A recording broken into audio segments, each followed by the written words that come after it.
Selam arkadaşlar, kanalımıza hoş geldiniz. Bugün Hande Erçel'in dünya çapındaki popülerliğinden bahsedeceğim. 2020 yılında yayınlanan Sen Çal Kapımı dizisi Hande Erçel'in kariyerini yeni bir zirveye oldu.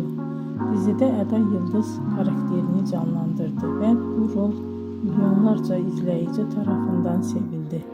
Dizi kısa sürede Türkiye'nin dışına yayıldı ve birçok ülkede yayınlandı. Böylece Hande Erçel uluslararası bir televizyon yıldızına dönüştü. Aynı zamanda sosyal medyada da büyük bir popülerliğe ulaştı. Instagram'da milyonlarca takipçisi bulunuyor ve dünyanın en çok takip edilen Türk oyuncularından biri olarak biliniyor. Bugün Hande Erçel yalnızca dizilerde değil, moda ve reklam dünyasında da sık sık karşımıza çıkıyor. İzlediğiniz için teşekkür ederim.